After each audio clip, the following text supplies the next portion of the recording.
So, you ran a cozy bistro into the ground, made rebound hot dogs on the grill, and just can't stop twerking and clipping at the same time. So what now? Surely you're bored and have nothing left to do, right?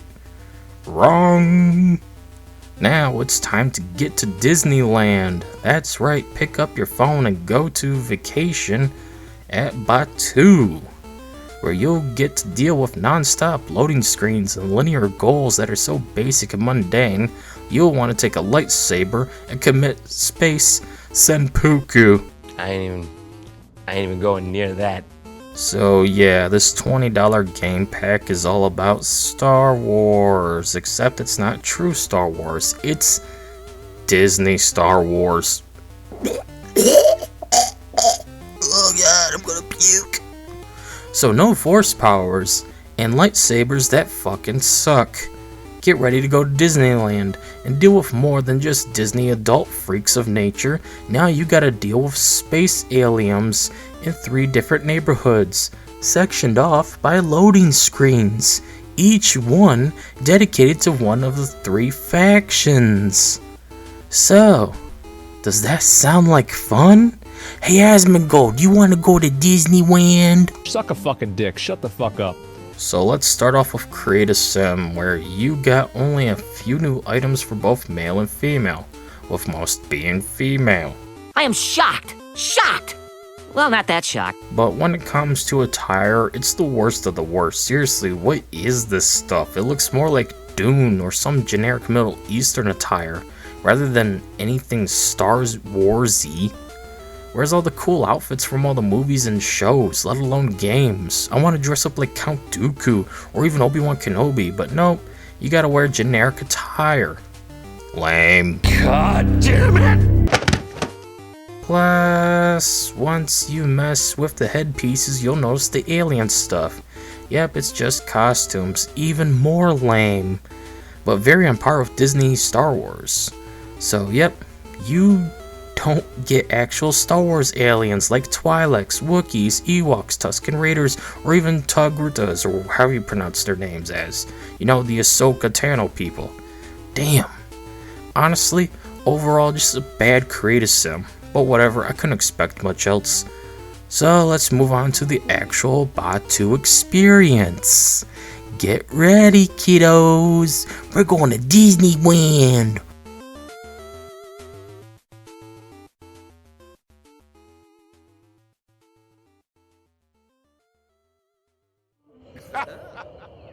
Once you've booked your stay in hell,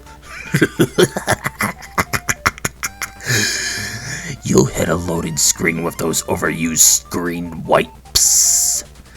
Gotta keep the part right. Anyways, once you arrive, you'll get a pop-up, and then you will have some objectives to complete to get a bit of a tutorial on how things work. After that, it's up to you to decide what to do next, which faction to join, customize your Batuu outfit, and buy stuff with galactic credits you've earned through missions, selling stuff, or just by gambling in the new card game, which is where I spent most of my time trying to get enough money to get some lightsabers for everyone. Yips! Yips! Yips?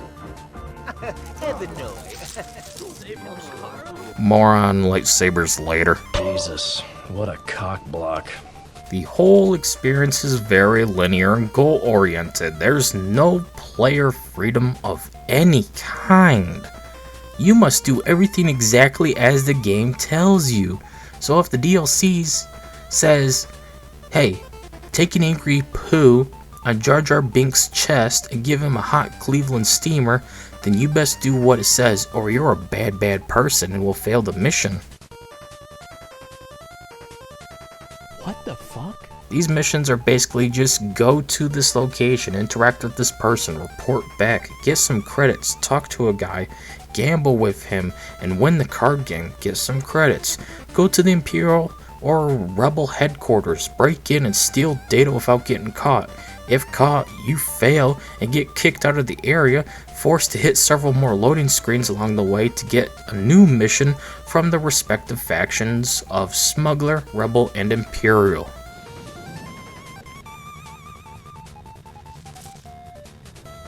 So enthralling, is it not? You only have 3 sectioned off neighborhoods in this world, each one requiring a loading screen. It adds up over time since you have to travel around, and if you get busted like Charlie did during the mission, you get forced out of the area and back to the Smuggler's Square. So that's 2 loading screens if you succeed or fail at a mission. Wow.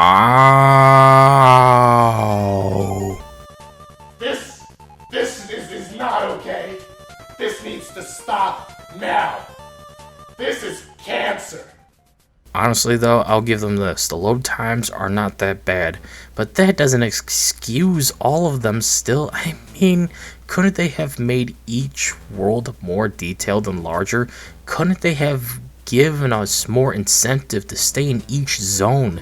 Have the mission giver in that area. Explain your methods. In a secret location we can find them at.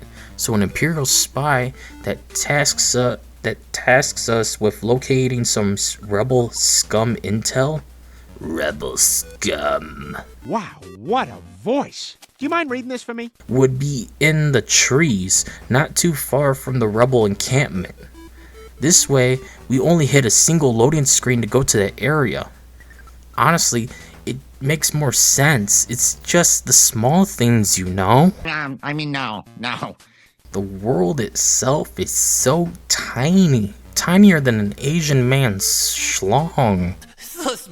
It's so small, even an ant would turn into a size queen about it. You'd think this in turn would mean more interactions, right? Well, it doesn't. Instead, you only have 1 or 2 rabbit holes per location, if you're even lucky to have one at all. The square is where you bunk to tend to your needs, and no supernaturals can use their powers here. Yeah, Disney no likey vampires drinking the blood of swole Kylo Ren. But then again, you can also use cheats to get him and Rey to shag with, so go figure. Anyways, then you got a single shop for lightsabers and a restaurant. Those are the rabbit holes in the center of the location. I couldn't find anything in the Imperial or Rebel locations, but then again, I wasn't also trying to find anything, as I was bored playing this DLC. Oh my god, just get to the point. Another thing is the aliens are fake. Like I said earlier, so every sim you interact with is just a randomly generated townie wearing costumes from Party City. But given the quality of some of these, I'd assume most were bought off of Temu or AliExpress. If you're like me, and dear god I hope you're not as demented as I am, you'd probably want to shack up a few Star Wars races, right? Well, you can't, since these are not the real deal. And also, it's mostly just masks and gloves. It doesn't actually cover the whole body. You get better quality stuff on Cornhub with the parodies tag than this $20 game pack. What? There's no Force in this DLC. I guess it was having its period since the Force is female according to Kathleen Kennedy. Fuck Indiana Jones, put a ticket in, make her name it gay!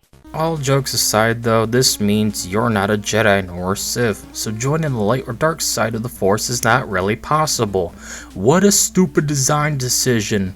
And you know Disney enforced this probably because they were afraid someone might make a character better than their precious Mary Sue Ray, who's only good for the Rule 34. You know it, I know it, everybody knows it. There it is. Lightsaber seemed awesome at first, picking your handle and color, getting to use it in a practice session akin to Luke in episode 4 with the practice drawing. But no, they're not real. So don't worry, you won't be turning anyone into a Darth Maul or Count Dooku, or even Anakin Skywalker for that matter. Shit the fuck! So yep, get used to the idea of them being purely cosmetic, because that's all they are really. You also do not get different handle shapes or multiple lightsabers or even a dual-bladed one. So you can't pull an Ahsoka Tano, General Grievous, or even a Darth Maul. How fucking lame! Ah, you know what? This sucks! The only good thing about the lightsabers, besides the basic customization, is the fact we could duel others that have one. So of course you know what that means, right? I hate you. I loved you, Charlie. You were my brother. Outside of doing linear simplistic missions, you can... Well, that's about it. I mean, you get to go to a few rabbit holes to buy food or get crystals and handles to make a lightsaber. And that's about it. It is just a lack of actual gameplay on offer here. So once you do a single mission, you've completed basically over 90% of this DLC. Oh my god!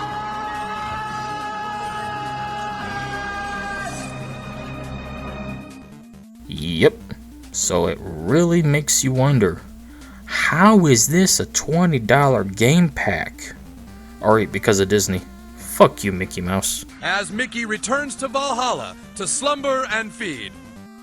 Probably one of the only good things about this DLC is the music. Too bad I had to mute it basically for obvious reasons. But still, for what it is, you're in for a treat, at the least with the audio, as all the music and sound effects are very Star Wars. Just not quite John Williams level, though, where it should have been. Another thing of note is the fact this is not a good group experience. Unlike Jungle Adventure, where you could benefit by bringing someone along to get the poison darts in their necks, or curses from ancient artifacts, or by having them dig up artifacts for you. Here, everyone does their own thing, and of course will only complete their own set of objectives. There's no benefit of bringing more than a single sim with you. So play this DLC solo to avoid more loading screens and micromanagement.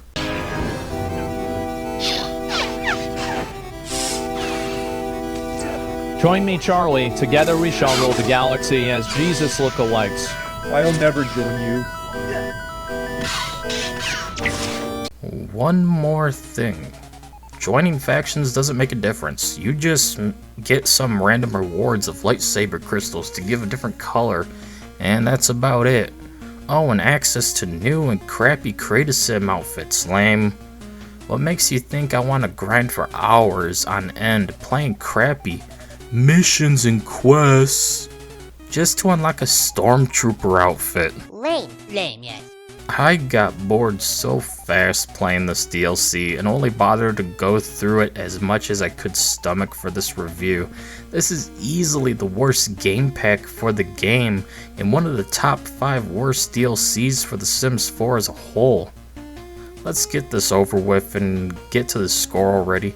My insides are on fire from all the vomiting I was experiencing from this vile experience.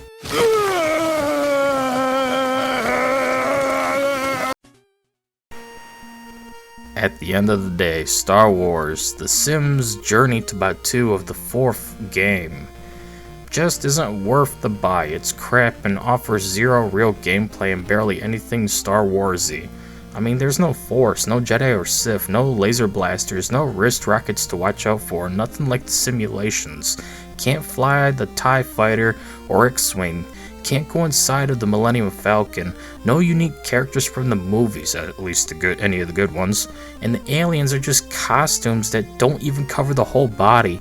It's just a garbage DLC and one of the biggest low points of the series as a whole.